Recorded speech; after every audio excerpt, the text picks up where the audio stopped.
Because if you have debilitating pains during a period to the point where you physically cannot, no matter how much you may want to, physically cannot do anything, you might want to get that checked.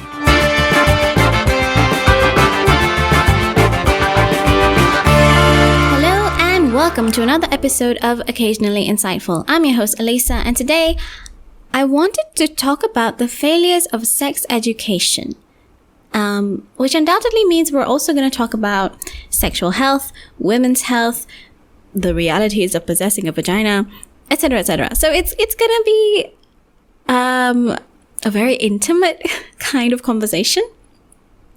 Why do I want to talk about this?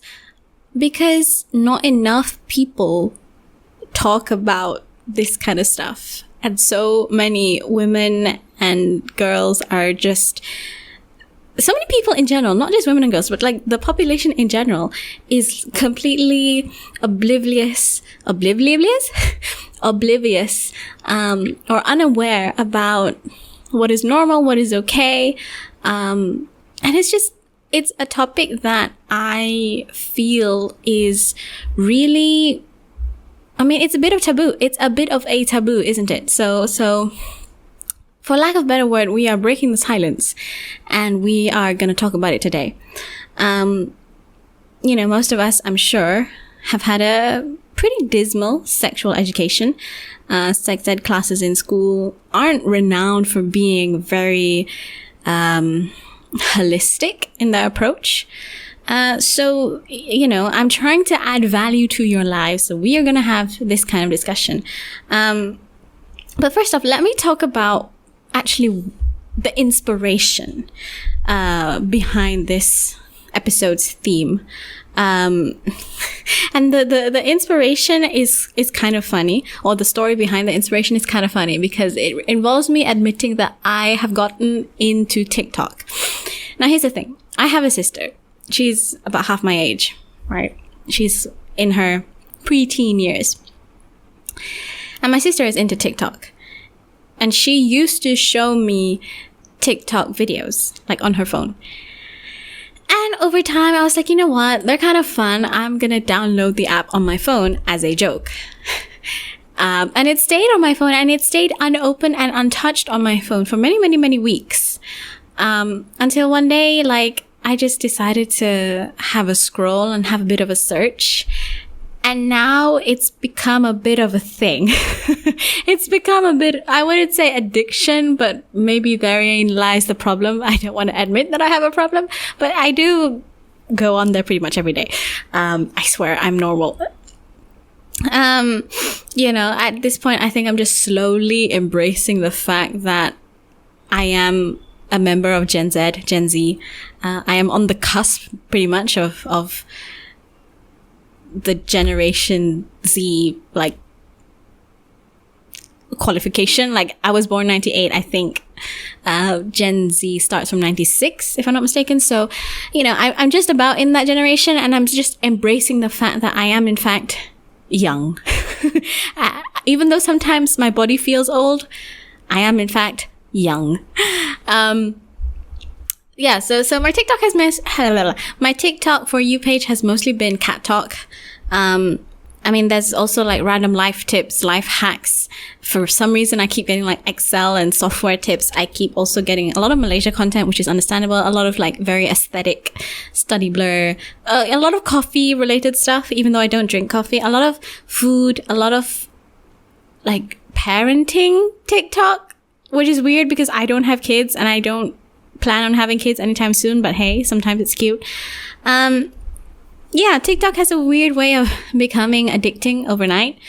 And I think one of the reasons why I love it so much is because it is its own brand of dumpster fire.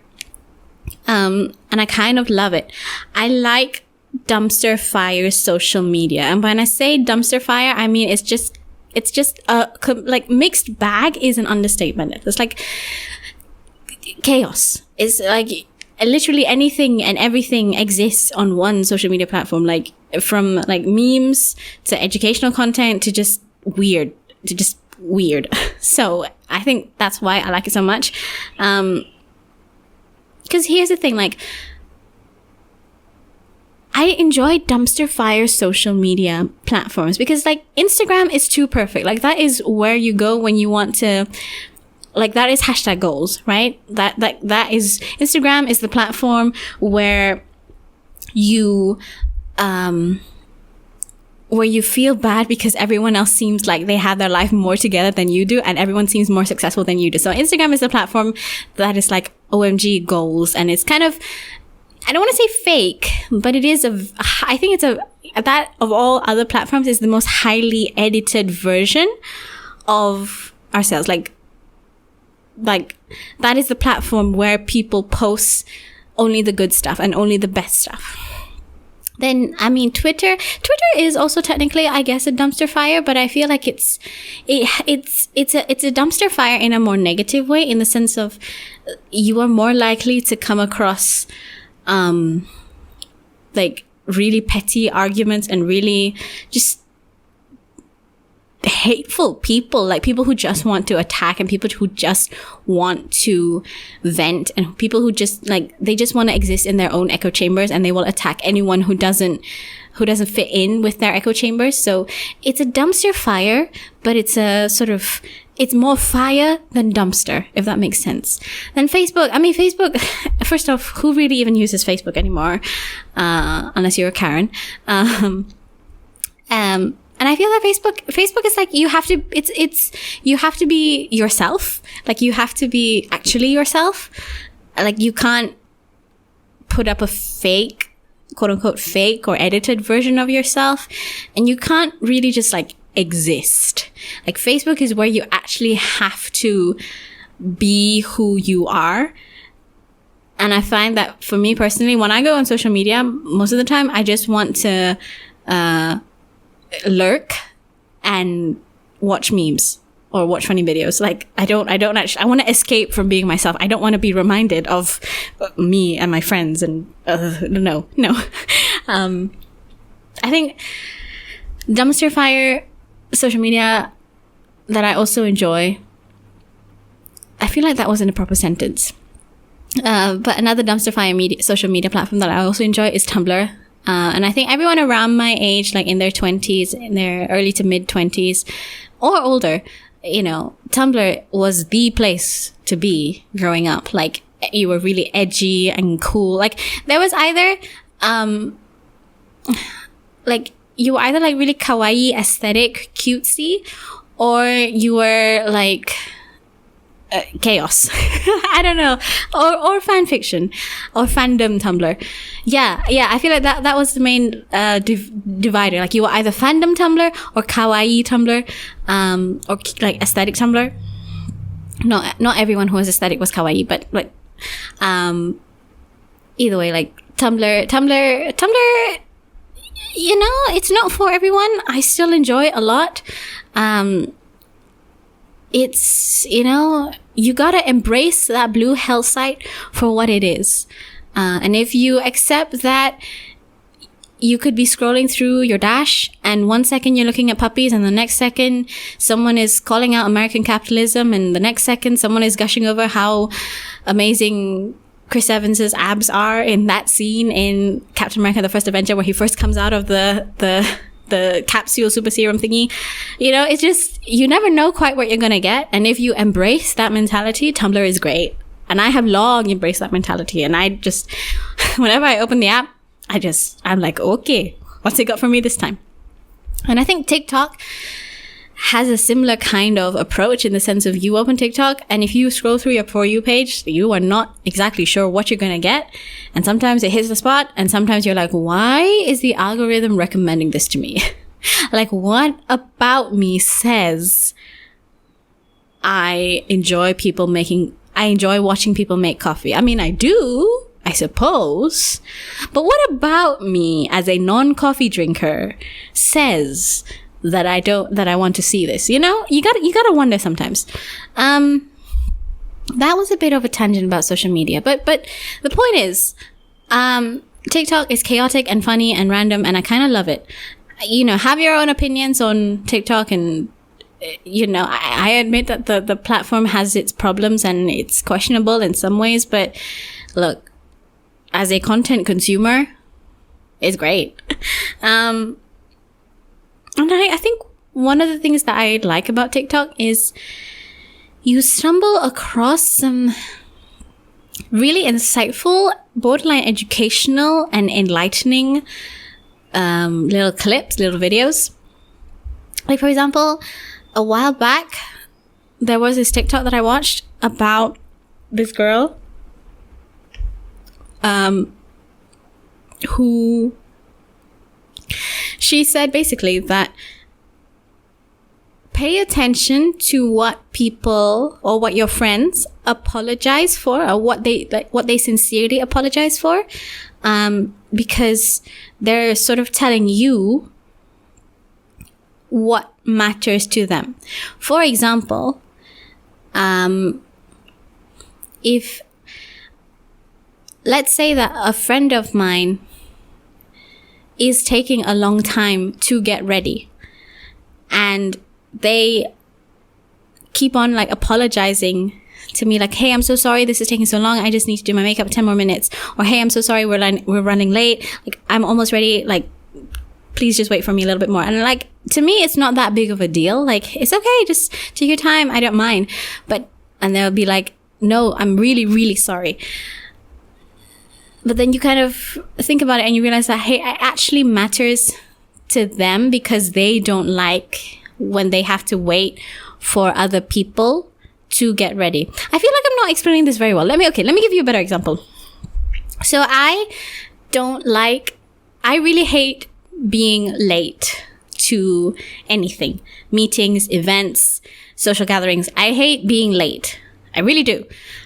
I like, if I have the option between showing up 2 hours early and 5 minutes late, I will show up 2 hours early. I had a job interview the other day and I was so worried about traffic and like getting lost or whatever that like I planned to leave the house so early that I ended up getting to the place where I was going to be interviewed at about an hour early, like 50 minutes earlier than I needed to be there.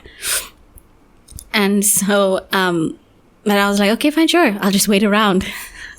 So I sat on a bench and waited for 50 minutes. It was chill.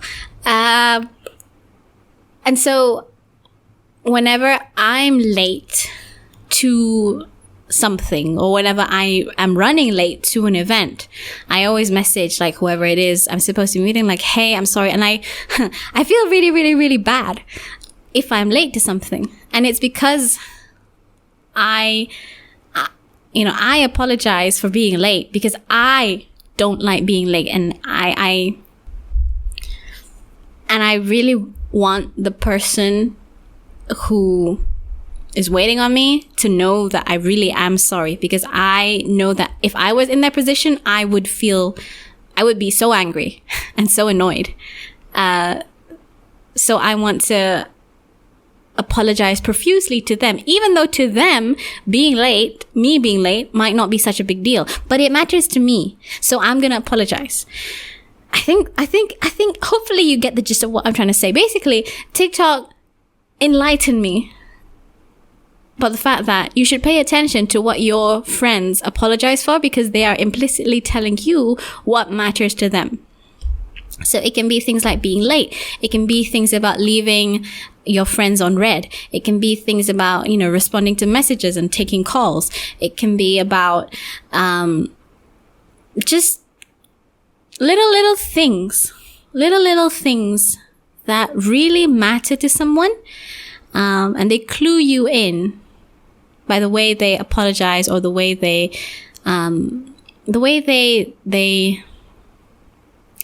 talk about that particular issue. Anyway, with all of that said, that was a very long and rambly intro. But hello, it's me. Long and rambly, I swear, is my middle name, basically. The reason why I wanted to make this episode's theme what it is because among the various areas of TikTok that I have stumbled across, I somehow have also stumbled across like medical TikTok. I don't know what else to say, like doctors and nurses medical professionals on TikTok giving their opinions on certain things. And, oftentimes it's quite educational. I guess it makes sense that I get content about women's health, seeing as a woman who should be concerned about her health. But like, I'm telling you guys, the amount of things I have picked up from the amount of things that I have picked up about my own body, the amount of things I have realized about my own body just from being on TikTok is weird. Like, it made me realize how inadequate of a sexual education I have had. And I'm sure that's the case for a lot of people. Now, I will preface this by saying also that it's not just TikTok. Like, the things that I have picked up have come from other educational videos, other educational sites, my own, like, reading around and researching into, like, things about the female body. So it's not just, I'm not just regurgitating random facts that I found on TikTok that are unverified and that I haven't, like, looked into myself. So, don't just assume, please don't just assume that I am a naive 20-something-year-old who believes everything they hear in a TikTok video, because I know I'm smarter than that. Okay. Give me some credit. But the point is,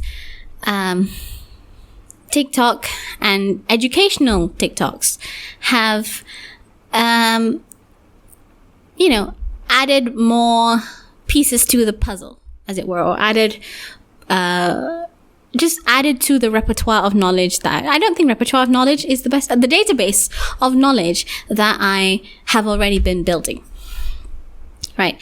So before we get into the discussion properly, I want to obviously say that I am not in any way, shape or form a medical professional. Please do not take any of this as medical advice. Don't sue me.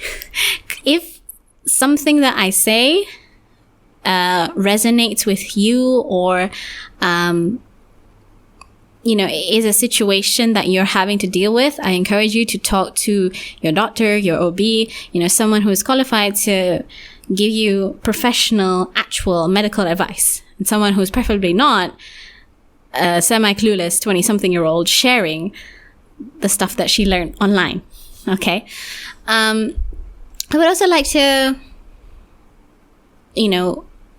disclaimer, we are going to be talking about mainly women's health, because I am a woman and that is those are the body parts that I know best.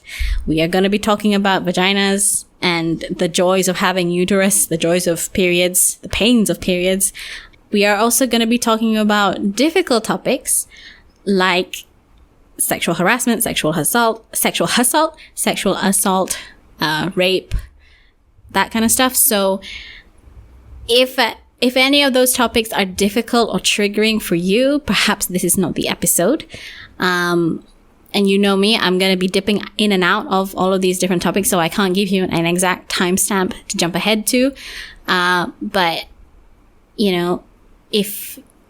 if you're willing to stick around and listen to me sort of ramble and give my opinions and share my knowledge with you, then hopefully you pick up something useful. No matter how much knowledge, no matter how much you might think you know about your own body, your own anatomy,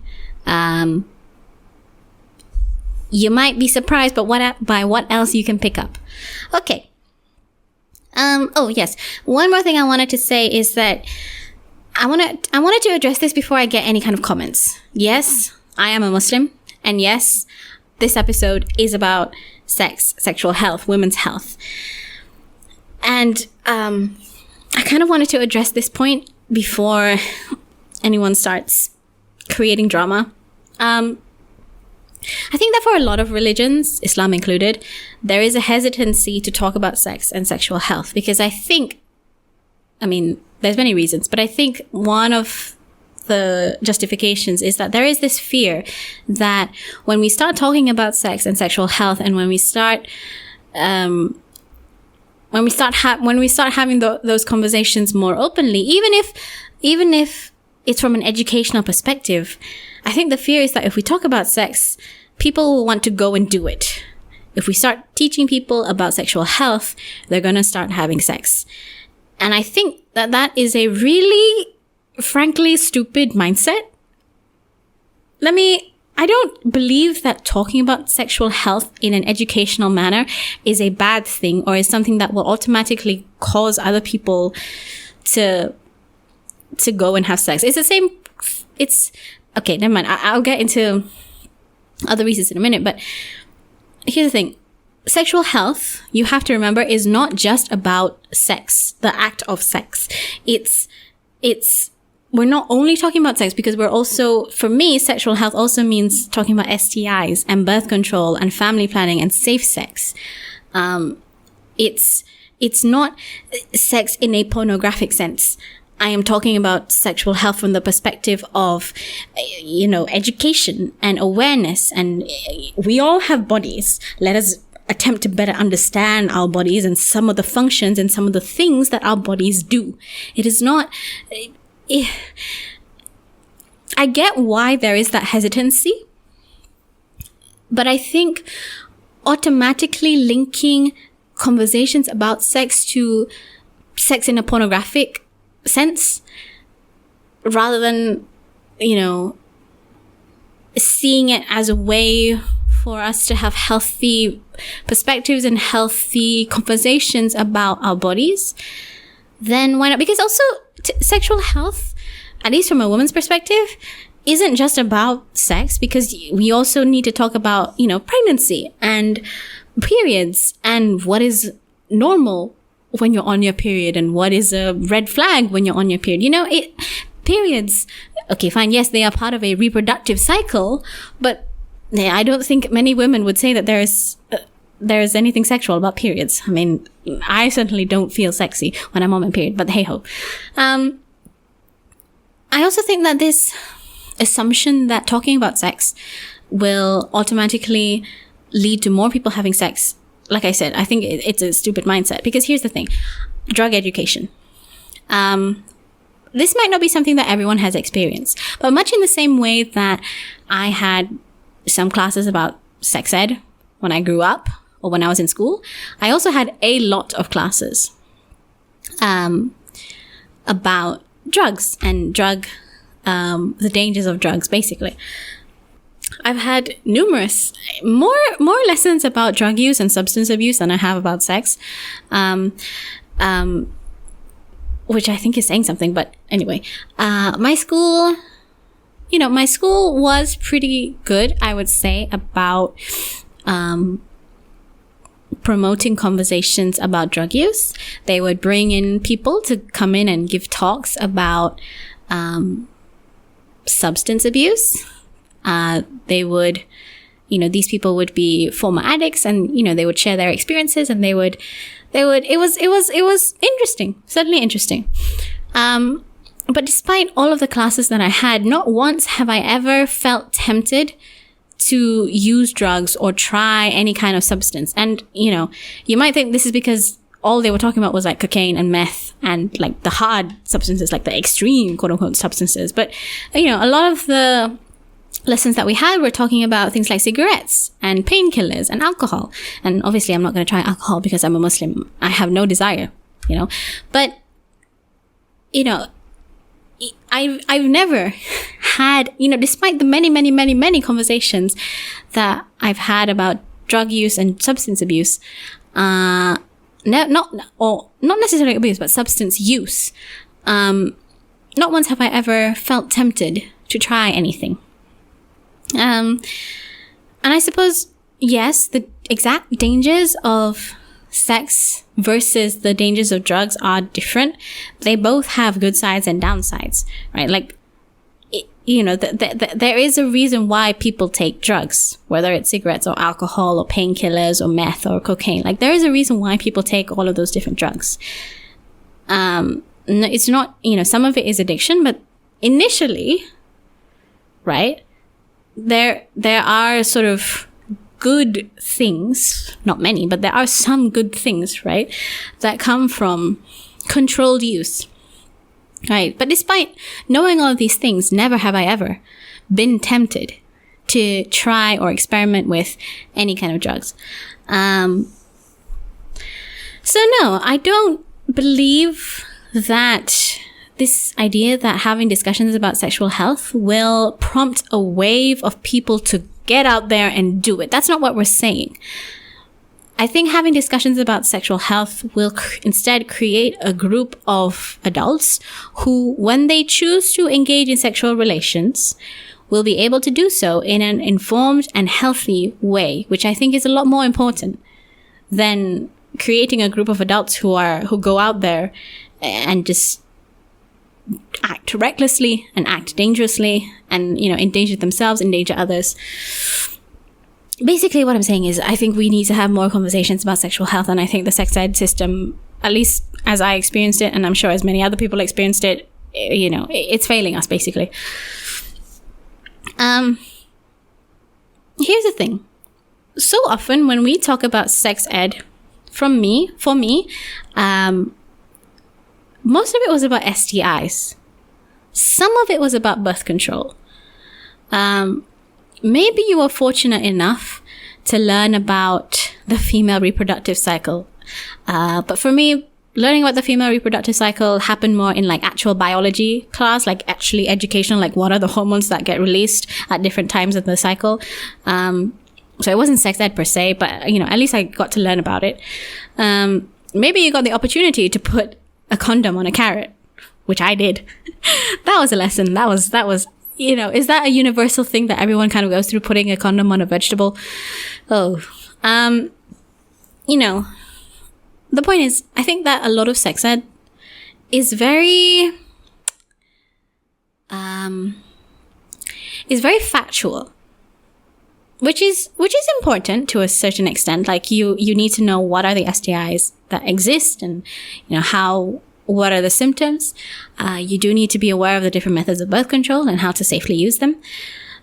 But sexual health is also more than that. And we'll get into the stuff that I wish sex ed classes talked about later on. But for a little bit of context, since I keep talking about my experience, I might as well tell you what my experience was. No hate to my school. I think this is more a systemic problem, about how, what we think about, what we mean when we say sex ed. But from my experience, I think my first sexual education lessons happened in year 4. So I was actually about 9 or 10 years old. And year 4, throughout primary, the lessons that we had were about puberty. And so it was about, hormonal changes and, what the guys go through, what the girls go through. It was about periods and your breasts growing and, for boys, your voice getting deeper, facial hair, pubic hair, all of those things. Then I remember that in year 5, that was during our sex ed classes. In year 5, that was when I learned what sex actually is. And when I say sex, I mean penetrative penis in vagina sex.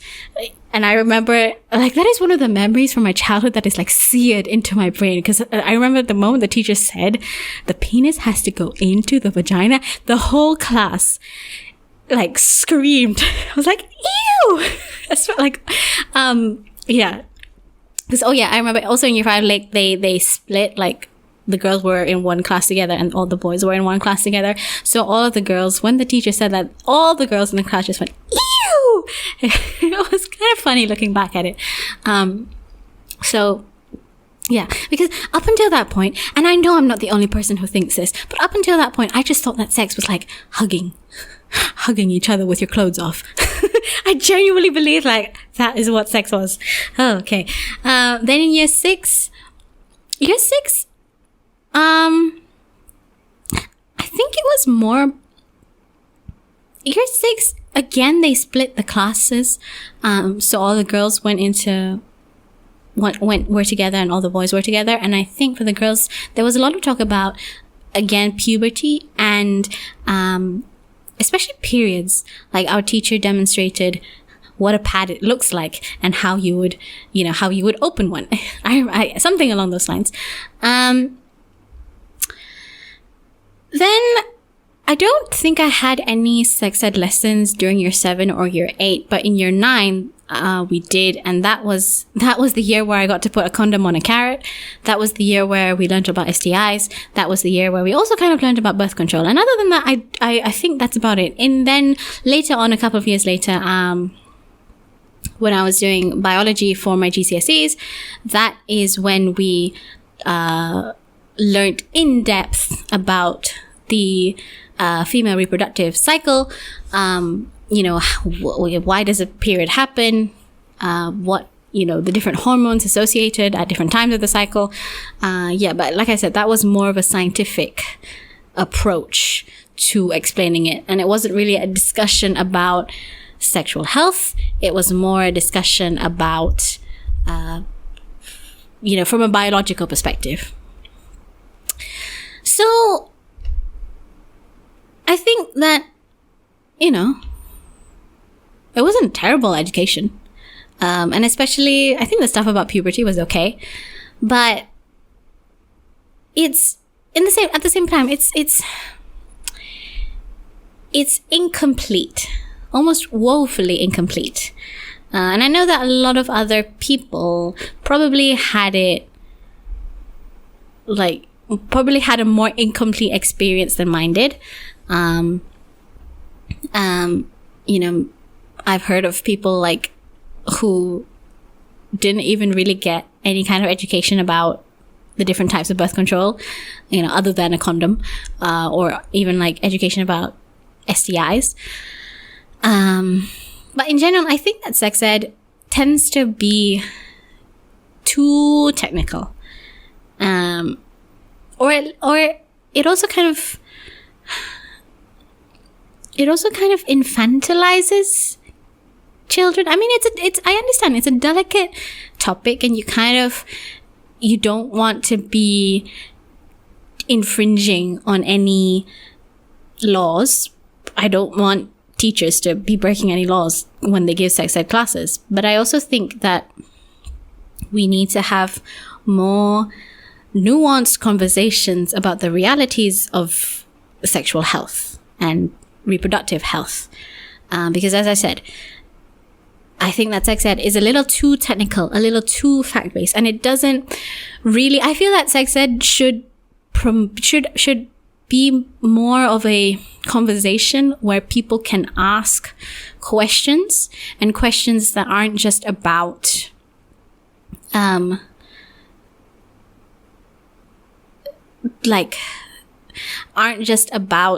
STIs or birth control. In order to be able to better understand this, I should just get into what I think what I wish sex ed classes would talk about. But the point is, I feel that sex ed as it stands is a little too technical, a little too factual, and it ignores or overlooks the realities and nuances of being a human, having sexual urges, and being sexually active. Now, again, I'm not encouraging underage sex. I'm not encouraging, I'm not encouraging people to have sex if they don't want to, right? I'm not. I'm just saying we need to have more conversations about this stuff so that when people eventually decide that they want to be sexually active, they can be aware of the risks, and they can, take proper precautions, and they can just be safe. I just want people to be safe and be sensible, right? Surely school is supposed to equip you with the things that allow you to act safely and sensibly. Schools always supposedly care about children's well-being, or not children's, but their students' well-being, right? So if you want to genuinely care for your students' well-beings, we need to have these kinds of conversations, right? Because people are gonna do this kind of stuff, whether or not they have the information. Right? I'm not, again, as a Muslim, I wouldn't do it. But I know that not everyone in the world is Muslim. And I know that there are plenty of people in this world who will have sex before marriage. Right? I can still be concerned for their safety. And I can still say, look, I want them to have, to go out into the world and start being sexually active when they are armed with information and knowledge that will keep them safe, or at least minimize the risk of danger. So, with all of that said, here is what I wish here is what I wish sex ed classes talked about. It's very hard to say wish sex ed. It kind of blends together in one word. Anyway, let's go. Firstly, most importantly, I wish that we would have discussions about consent. This should be like top priority, I feel, because it's so important. It's so important for people to have an understanding of consent and what consent is and the importance of it, because you don't want to, to me, it doesn't feel right to allow boys who will eventually become men, to allow boys to grow up with the mindset of like, oh, they can get whatever they want in bed, and they can sort of pressure girls into doing what they want. And on the flip side, I don't think that it's right that we should sort of not be empowering girls who will eventually become women to, have bodily autonomy. Right? I think discussions about consent are super important, and it's just mind-blowing to me that we don't have any talk about them in school, which I think is like the prime time to be having discussions about what consent is, how, in what situations is consent, like what counts as consent, I mean, first and foremost, no obviously means no. No means no.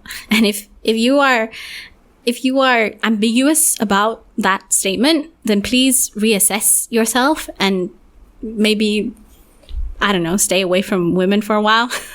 Stay away from having sexual partners for a while, because if you don't understand and accept the fact that no means no, you need help. This reminds me, there was an article that was floating around. If you're in Malaysia, you might know what I'm talking about, but there was an article floating around about, I can't remember the exact details, but it was about this local Malaysian government school, who were making light of rape jokes. I forget the exact context, but it was something along those lines. And I think it just exposes the fact that, if we don't talk about sex and sexual health and consent, especially in a healthy way, and if we don't start having these conversations with our teens or with our youth, we are just going to keep perpetuating the same problems. We need to have discussions about consent, and we need to raise better men and women so that the women are empowered to stand up for themselves, and so that the guys are not assholes, basically. And I know it's not always women who get raped, and it's not always men who are the abuser. But so I'm just speaking from a woman's perspective. I'm trying to be gender neutral where I can, but yeah. I'm doing my best, guys. I'm doing my best. Okay, so let's talk about consent, because this is something I feel very passionately about. No means no. Like I said, if you have any kind of qualms or ambiguity with that statement, please reassess yourself, please. The kinds of things I wish we would talk about in relation to consent is things like fear is not consent. If you put someone into a position where they fear that saying no will bring harm or worse to them, so they say yes out of concern for their own safety, that is not consent. Consent needs to be freely given. You cannot give consent if you say yes when you feel like you have to say yes, right? It's not freely given. It's not consent. Although the word yes passed your lips, it was not freely given. Therefore, it is not consent. Fear is not consent. Number 2, yes, saying yes after being pressured multiple times. And I know a lot of girls have experienced this, where, you know, you're at a party or whatever and you are being like hit on by a guy and they keep on asking you, and eventually you say yes because but it's more because of the fact that they kept on asking you. Again, not consent, because it was not freely given. The other person put pressure on them until they got the outcome that they wanted. Consent, not freely given, is not consent. I mean, a yes that is not freely given is not consent. Do you get what I mean? You can't give consent when you're intoxicated, right? And intoxicated in any way, shape, or form, whether it's drugs or some other substance. Drugs, alcohol, or some other substance. I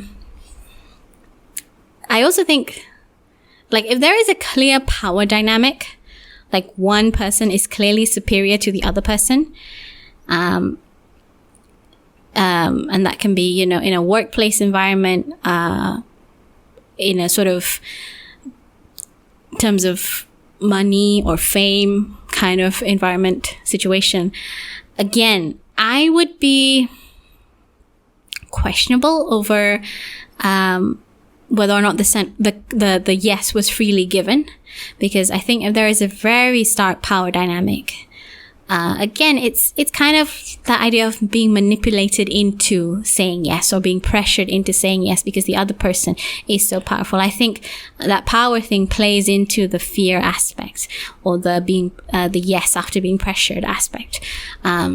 It's a kind of, I say yes because I don't want to face the consequences, or I'm scared of the consequences of if I say no, because there is that power dynamic. But consent is also more than that. Consent can be revoked at any time. You can say yes initially, and it can be freely given initially, but if you change your mind halfway through, whatever it is, that is valid, and you should be allowed to, you are allowed to say that. And if your partner, whoever they are, doesn't respect you changing your mind, that is an issue. That is an issue. And I think, again, I wish that that we would have these discussions with our young people. Similarly, saying yes to one thing doesn't mean you say yes to everything, right? And again, or in much the same way, saying yes in one occasion, like the first time you guys meet up, does not mean you say yes to every occasion. And I think that is very important when it comes to long-term relationships, and especially marriages, right? Because in a lot of, I think in a lot of cultures, quite a few Asian cultures, I think there's kind of this assumption that in marriage, like, the wife must always like be subservient to the needs of the husband, even if she doesn't want to. Like, rape can still happen when you are married, because if you don't, marriage is not consent. Like, the act of marriage in and of itself is not consent. So consent still has to be sought each time the wife and the husband have sexual relations. Do you get me? Like, so yes, I am married to you, but that doesn't mean I have sex with you anytime you want. If I don't want it, end of story. It's not happening. Do you get me? Like, and I don't care about, it's not about whether or not you are obedience to your spouse is one thing, but I don't think that it should come at the cost of your personal comfort. Like, obedience is one thing, but you also have to realize on the other side, like, the spouse shouldn't be forcing their other half to have sex when they don't want to have sex. Like, it's a mutual thing. Right? It's not always about the woman bending to the wills of the husband. The husband also has to respect the wife. Like, it has to be a two-way thing. If it's only one way, hey, my God, there's a problem there. There's a problem there. You know, so saying there, I mean, I think if you are with the right partner, blanket consent could be possible, but generally speaking, you know, and that would, even then, that would require some very serious negotiation and some very, open and, some very serious and open and frank discussions. But generally speaking, I think the rule is saying yes to one occasion does not mean I say yes to every single occasion, you know, with desires and needs change daily, hourly. So, you know, I can always change my mind, and you are allowed to change your mind. And if your partner doesn't respect that, you have a problem. That is a major red flag. So yeah, I think it's just building in young people the understanding that consent needs to be ideally verbal and freely given and enthusiastic. Consent isn't something that you should infer. Oh, yes. Consent isn't something that you should infer, meaning no matter how she was dressed, she wasn't asking for it. If she didn't say yes, she wasn't asking for it, okay? Like, you can't infer what someone wants by the way they are dressed. Consent needs to be freely given, enthusiastically given, and beyond that, you know, stay away. Yeah, so I guess just inculcating,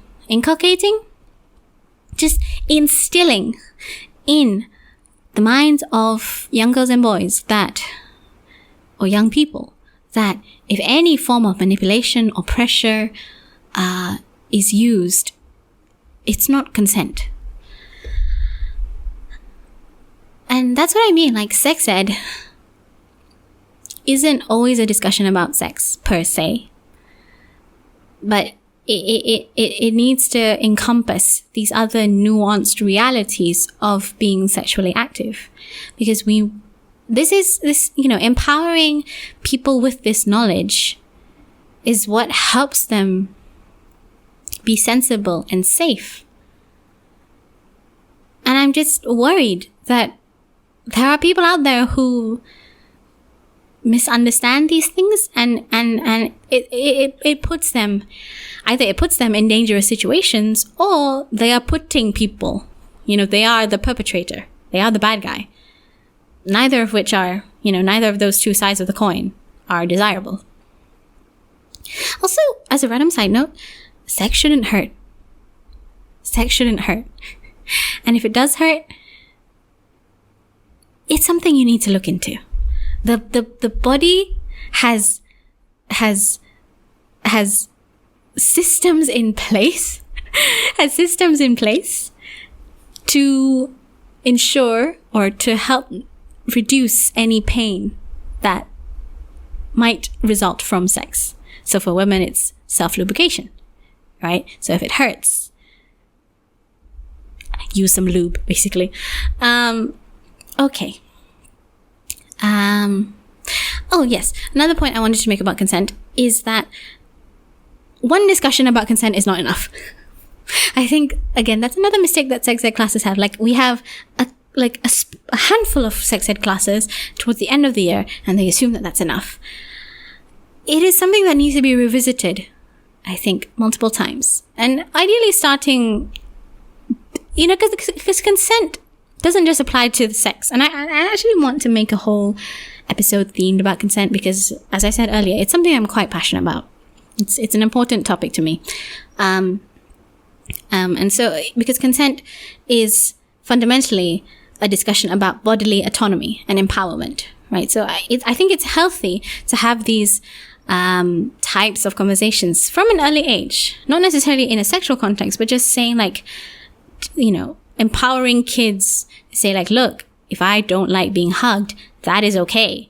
Respect my wishes. I don't want to be hugged. That is okay. So having a conversations about bodily autonomy and consent from a young age, and again and again and again, as these children progress through school, that matters, man.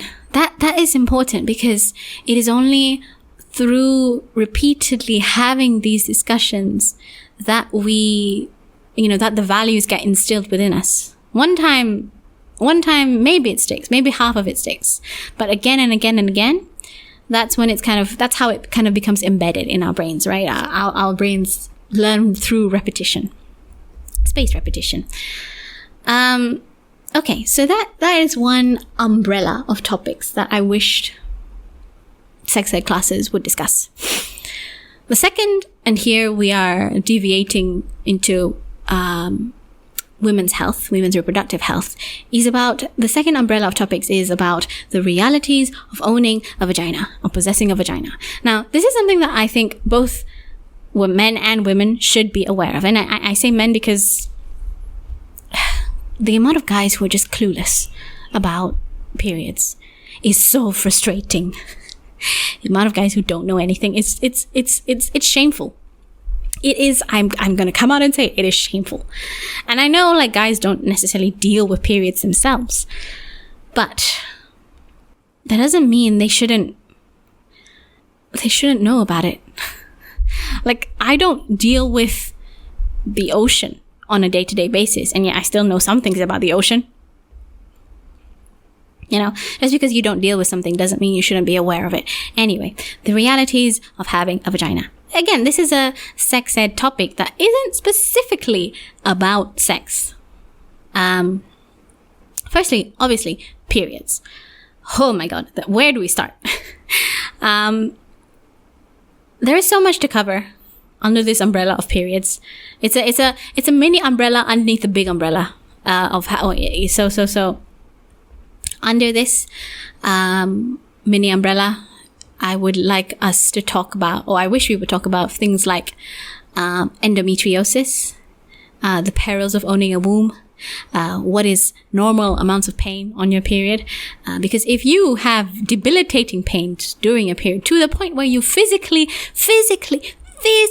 cannot, no matter how much you may want to, physically cannot do anything, like you are cramping and you are crying and it's all you can think about, you might want to get that checked, because it's not normal. Again, don't take my word for it, because I am not a medical professional in any way, shape or form, but I'm pretty sure that literally dying of pain, not like, oh, I'm dying of pain. No, like literally sobbing on the floor, crying, like I am in pain. That's not normal, right? So you might want to go see a doctor and get that checked out. And if a doctor, dismisses it as period pain, like as just cramps, and you know that something is wrong, go to another doctor and keep going to different doctors until somebody can give you a proper explanation for what's going on. Because ultimately you are the best informed person about your body. And if you feel that something isn't right, if you feel that something is abnormal, you need to be your own advocate for yourself and fight to get that diagnosis, whatever it may be. So that's one, endometriosis. I did not know anything about endometriosis. I didn't know that it was even a risk. Not a risk, but it was even a thing until I was probably about 21. And again, I mean, it feels like something I should have been informed about. Other things, like I'd like to be informed of the other perils of having a female reproductive system. For example, what is HPV exactly? What is cervical cancer exactly? How does it happen? What happens to me when I'm dealing with cervical cancer? Cervical? Also, like, what is a pap smear? Pap smear? I'm sorry, I'm getting excited, guys. What is a pap smear? And, what happens when you get one? Why do we need it? Why do we, how often do we need it? How often do we need to get one?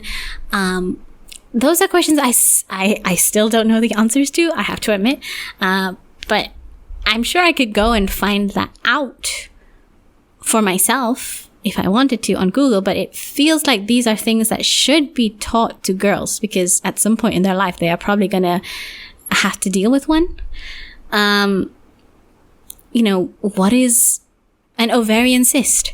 Like, there are so many things that could go wrong, or like that could be abnormal with your reproductive system that you should probably be aware of, and yet none of it, like literally none of it was ever taught to me in school. Literally none. And fine. Some of that might be because we only discovered or learned more about it later on in life, like later on in my life after I'd left school. Fair enough. But I sure hope that sex ed curricula are incorporating all of these topics now. Because if we're not teaching, like, if we're not equipping students with this knowledge, why?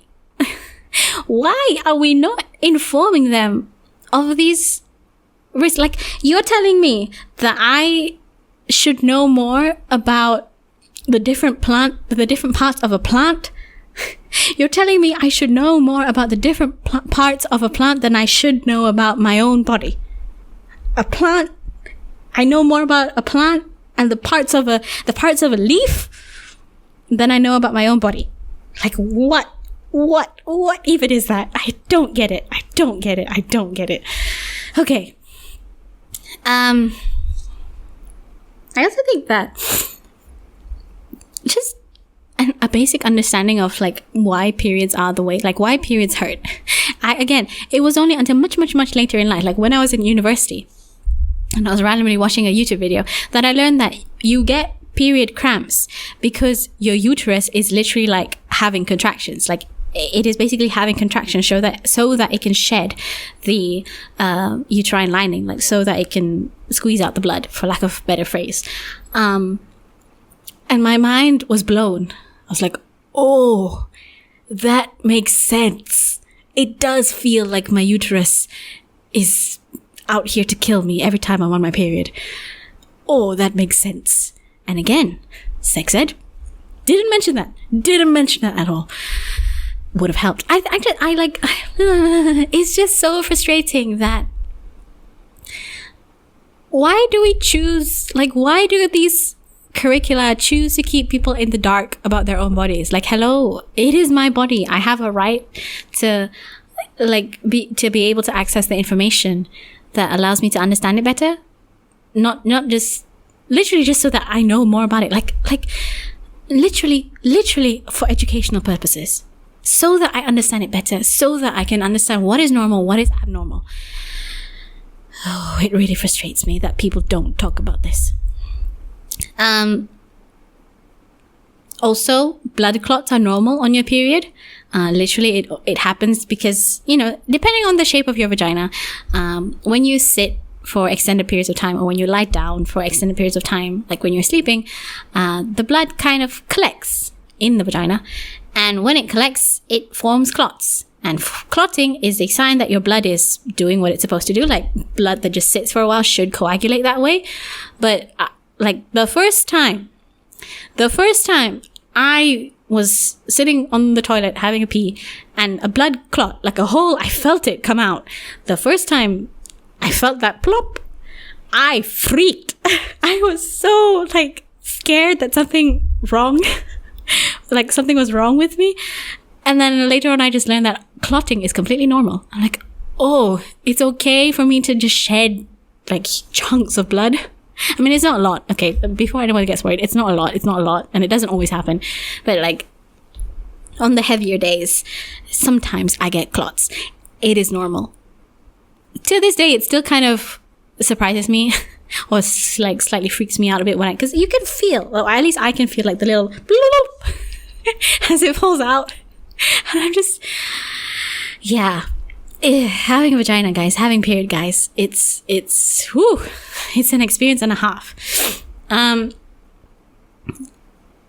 So there are many things that I wish people would inform me about having periods, what is normal, what is not normal.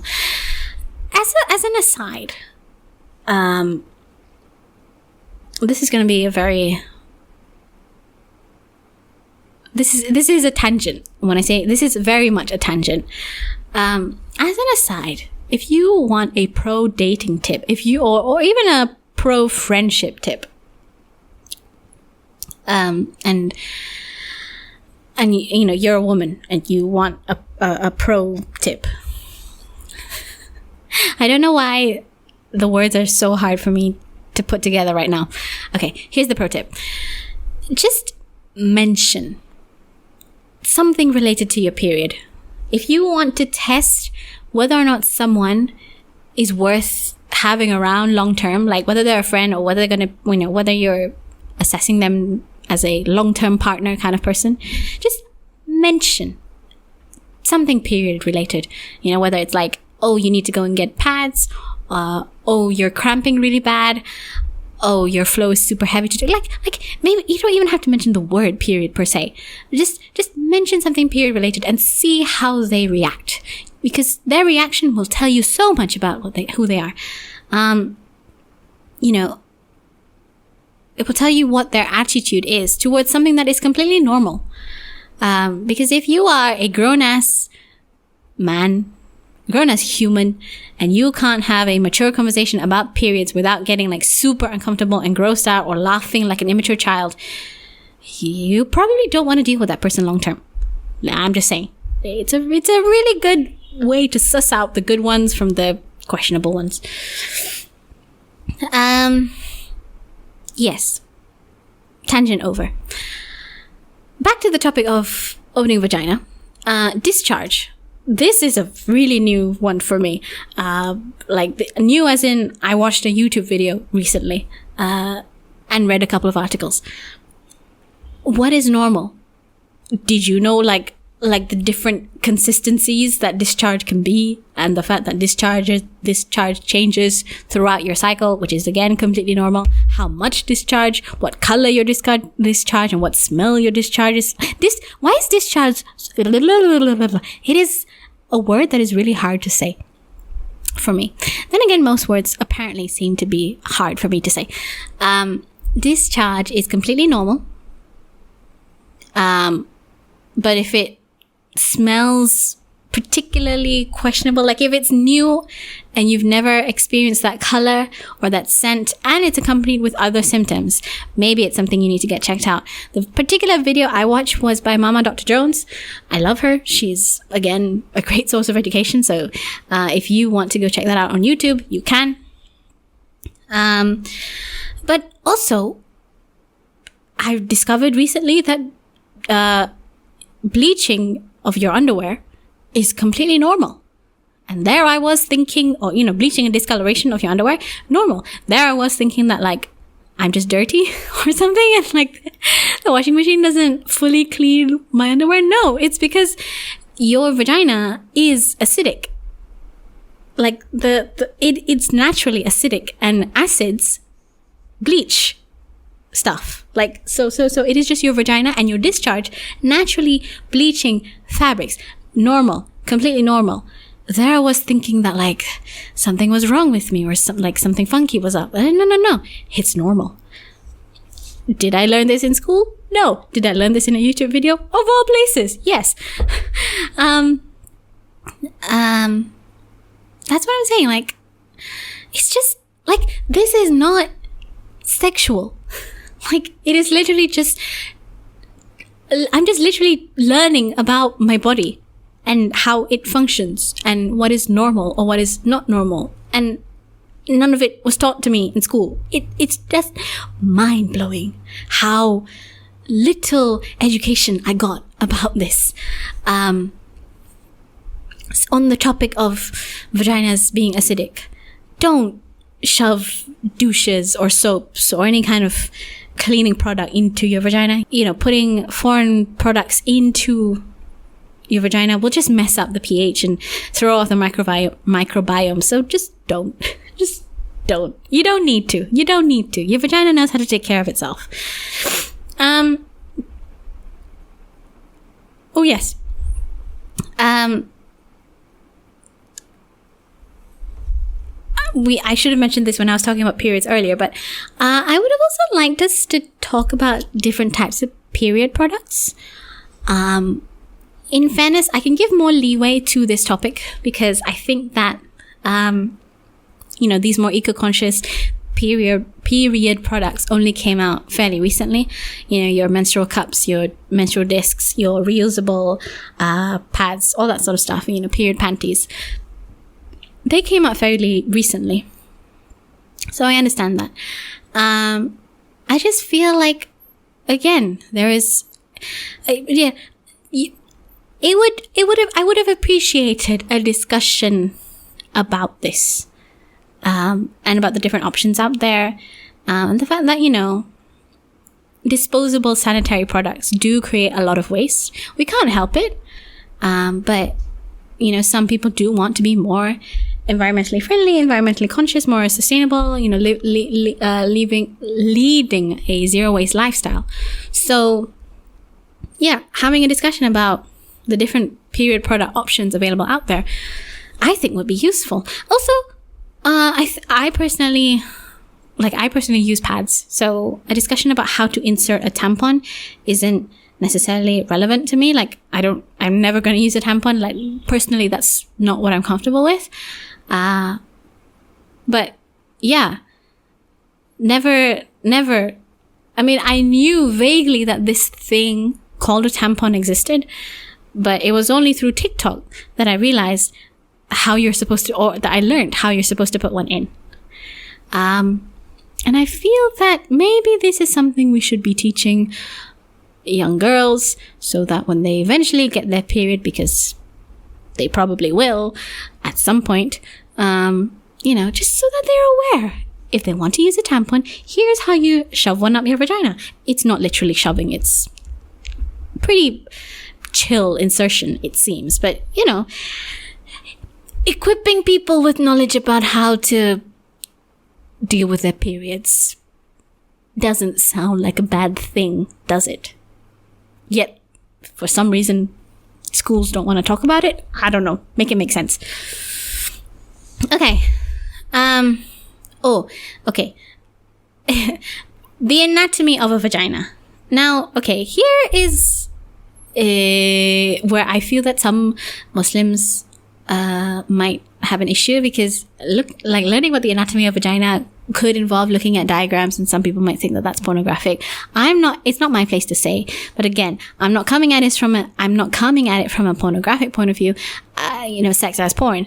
I'm coming at it from here's a scientific diagram about the female genitalia and the different parts that make it up. Right, and it's not just learning about what the different parts are, but learning darker labia, normal. Having large outer lips, normal. The fact that, did you know that the clitoris extends into the body? It's a whole organ that is inside you. I mean, apparently that's a new discovery, but when I learned that the clitoris is the external clitoris is just a small part of the entire organ, I was mind blown. I was like, wow, yet another failing of the sex ed system. In fairness, I think that was a fairly recent discovery. So okay, fine. Another, I can let it pass, but this is something we should also be teaching people nowadays. Not just so that they know that this is what their body looks like. I know where my lungs are. I know where my heart is. I know vaguely where my stomach is. I know where my intestines are. And yet, some women don't know the different parts of the genitalia. It's education about the human body is fine, for the torso, for the head, for the arms, for the limbs, and then the moment it gets between the legs, it's bloop, gone. Information not accessible. Secret information, whatever. Access denied. Also, on the topic of learning about periods and the female genitalia and why it's important for men to know, the number of men who think that women can just hold in their period as if we are peeing and out. They are completely different, the bodily fluids that come from really different places. We cannot hold it. It just comes. There is no control. It comes when it wants to come. Cycles, what are they? Never heard of them. Yeah.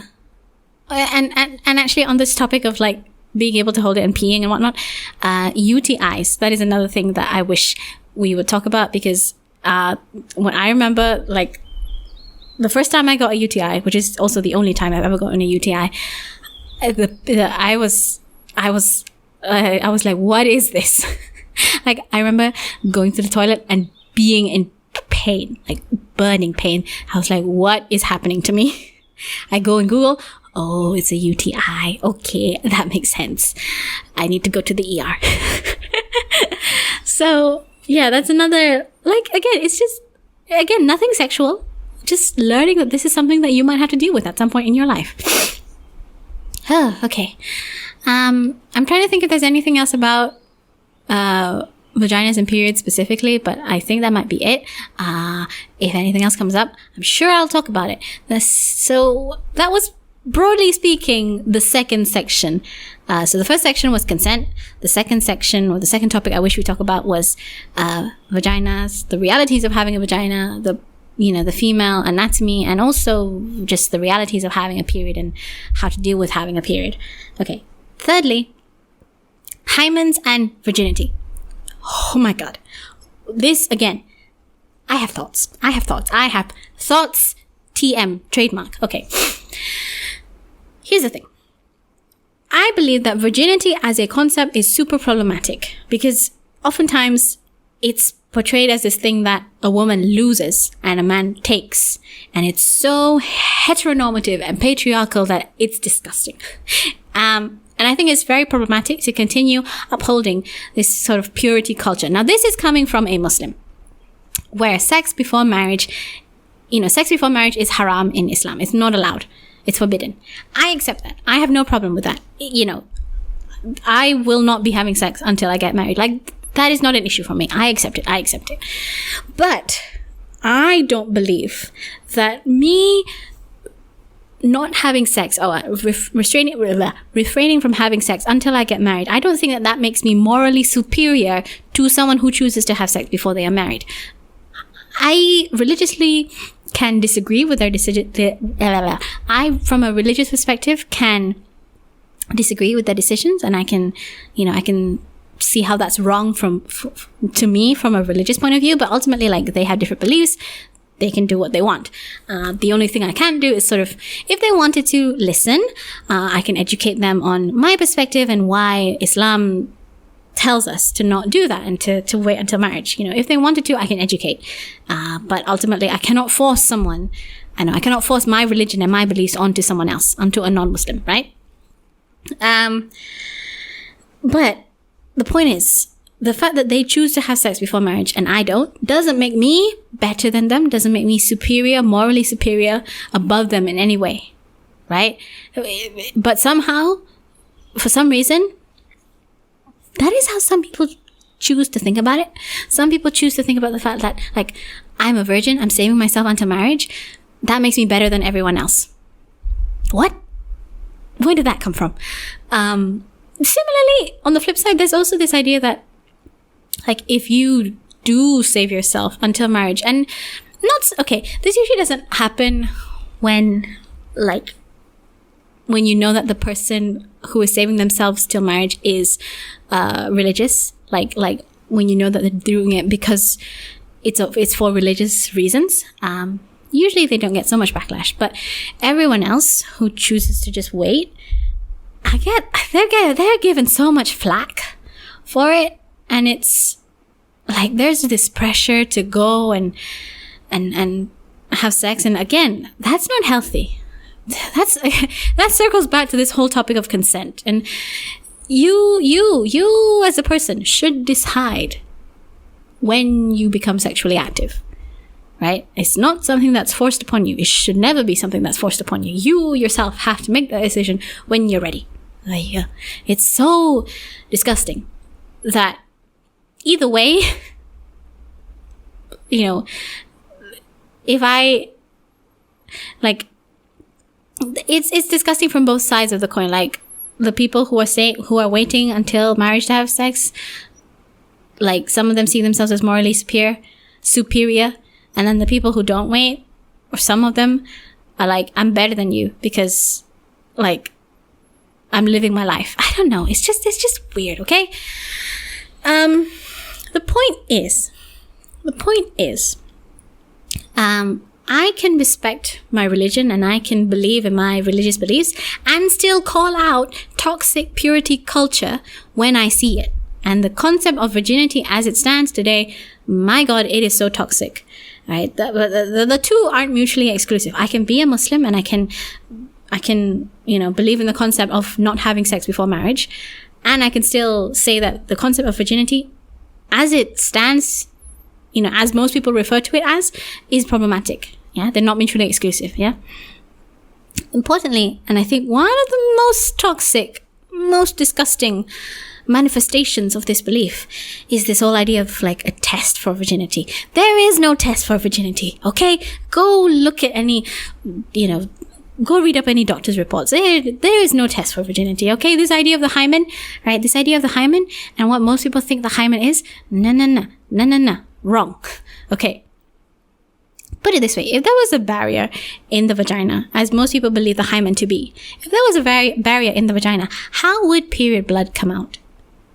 How would it come out?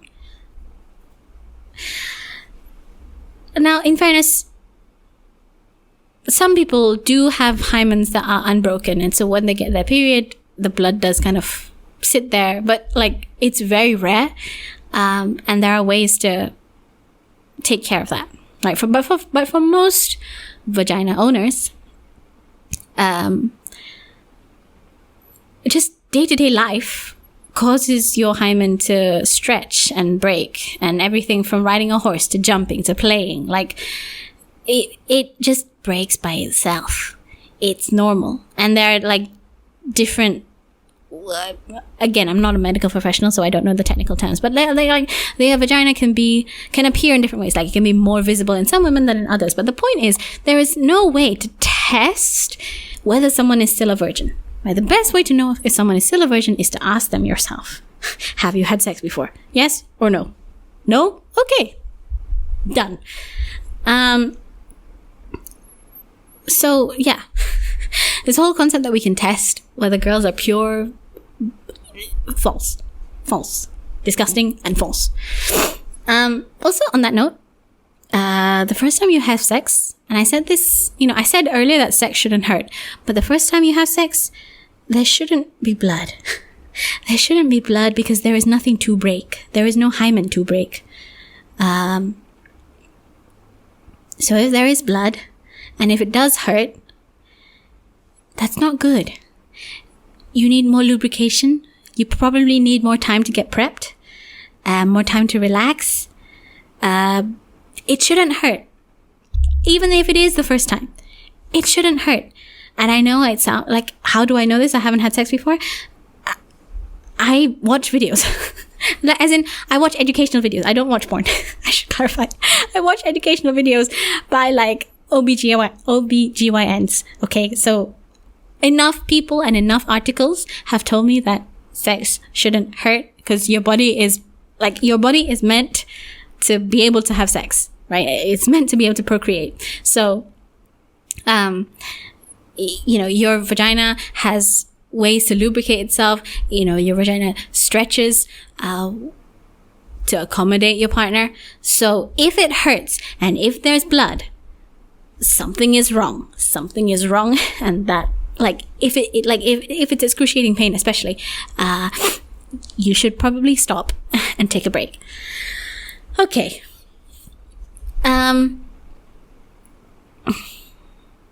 Also, yes. The point that I'm trying to make about this virginity thing is, number one, hymens, as we imagine them to be, or as society imagines them to be, social construct. Virginity as this sort of status symbol that it holds in society, also a social construct. Ultimately, having sex for the first time is literally that. It's having sex for the first time. It's not you losing your purity. I don't believe it is anyway. So just, yeah. I just wish that sex ed classes would promote healthier discussions about this so that at least, I mean, again, it can be a touchy topic, again, because especially like that purity culture originates from a religious point of view, but at least having a discussion about the hymen and what it is, what's normal, just having a discussion about that would already clear up so many misconceptions. You know, even if you're not going to talk about the sort of problematic aspects of virginity, talk about the hymen and talk about the fact that it is completely normal for, as a girl grows up, for the hymen to just break from normal day-to-day life. Cool. So that's 3. Number 4. I really only have like 2 more sections that I want to mention here. But number 4 is pubic hair. That wonderful thing that we all have to deal with because at some point it just grows. It just grows. It just appears. And I think pubic hair also, it welcomes a discussion about, again, cleanliness and bodily autonomy. So when I say pubic hair, I'm not, and a discussion about it, I'm not necessarily talking about the different ways to groom it. Because I don't necessarily think that needs to be an aspect of sex ed, like shaving versus waxing versus laser hair removal. Also, if you're a Muslim woman, say, you know, Brazilians, that ain't gonna happen because you can't show your awrat to other people.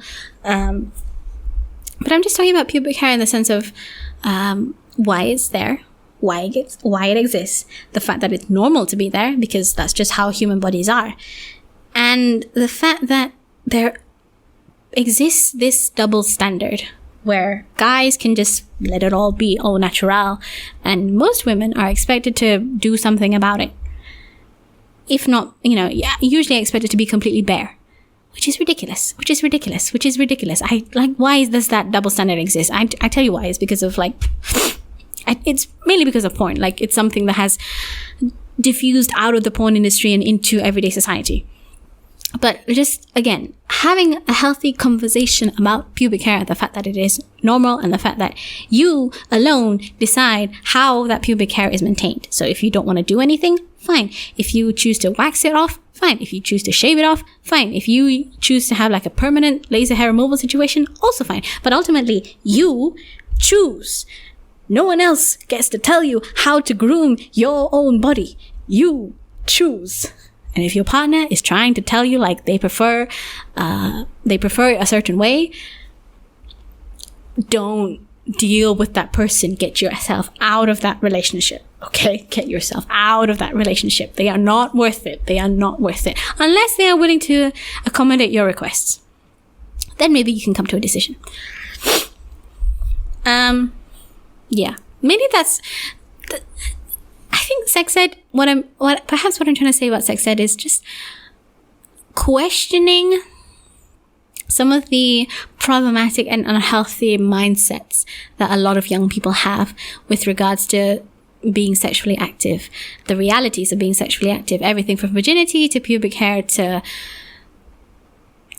consent. Like, a lot of people have sort of problematic views. And if we can address them from a young age, and if we can, you know, start challenge, you know, give people the tools to start questioning and start challenging these views as they grow older, I think that would already be such a blessing to this earth.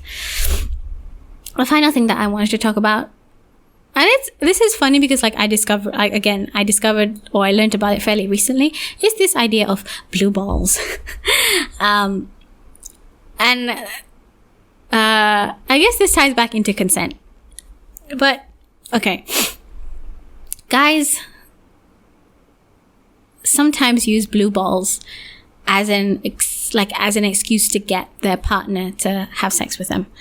The thing is, blue balls is technically real, and it's a condition, I forget the medical name, but it's a condition that happens when someone is aroused for too long, when a guy is aroused for too long, and they aren't relieved by orgasm. right? So technically, and the balls can develop a blue tinge. Technically, it's a real medical condition. But, contrary to popular belief, it's not a life or death situation. The balls will go away when blood flow returns to normal. The discomfort will subside, right? And also, you don't need sex to relieve your blue balls. Also, blue vulva actually exists. The things that you learn from TikTok and YouTube, man, the things that you can learn. Blue vulva exists. So it's the same thing. Like if a woman is sexually aroused for a while and doesn't get the relief of an orgasm, her vulva can turn a slight blue tinge. The more you know. So yeah, blue balls and blue vulva exist, but they're not an excuse. They should never be used as an excuse to get your partner in, to pressure your partner into having sex with you. That's not how it works. It is perfectly, even if it doesn't get relieved, the condition will subside by itself. It's not a life condition. It's not a life or death condition. It's like not the big deal that I think a lot of guys make it out to be. So yeah, that's just, again, if they are pressuring you into having sex and you feel obliged to say yes, that's not consent freely given. So I'm just saying. And I think that's about it in terms of what I wish sex ed classes would talk about. So it's not necessarily about having sex, but it's about the culture surrounding sex and sexual health and women's health in particular. I just feel that there is a lot of unnecessary mystery and unnecessary just questions floating around that people have. And if they're not equipped with this kind of information, they're gonna practice unsafe sex and not be responsible and not be sensible when they eventually become sexually active, which is dangerous and leads to unwanted consequences like contracting STIs or teen pregnancy. Pretending that sex doesn't exist or just teaching abstinence doesn't solve any problems. You're sweeping the problem under the rug, but the problem still exists under the rug. You pull the rug back, the problem is still there. We need to just, instead of ignoring the problem, just giving people the knowledge, the tools, the skills, the mindset so that they can have healthy sexual relations and healthy conversations about sex. Again, I want to stress that I am not encouraging anyone to have sex. I am merely encouraging us to have conversations about sex and sexual health so that we can all be better educated and better informed and better aware of our bodies. It's not that big of a deal, guys. It's not that big of a deal. Because at the end of the day, I just want people to be safe. And I just want people to be responsible in how they behave and how they treat themselves, their partners, their bodies. Like, I just want people to be safe and safe and sensible when they engage in sexual relations. That's it. I'm not encouraging anyone to go out there and have sex, but I just hope that when people do go out there and have sex, they're doing so in a safe way. And I know it's a bit of a longer episode today, but that's all we have time for today, folks. I hope it was an educational and insightful video. Hopefully this pod episode was a little bit more on the insightful side than on the random side. As always, if you've got a topic suggestion or any questions, comments, or concerns, why don't you drop me a line to... Why did I say it so weirdly? You can email me. You can email occasionallyinsightfulpodcast@gmail.com. Occasionallyinsightfulpodcast@gmail.com. Occasionally is spelled with 2 C's, 1 S, and 2 L's. You can also follow me on Twitter @pod_insightful. And, maybe consider giving this video a like, hitting that subscribe button, hitting that bell, maybe leaving a comment. All of the love is much appreciated. Again, this was I hope on the more insightful end of the insightful versus random scale. And until next time, take care, everyone.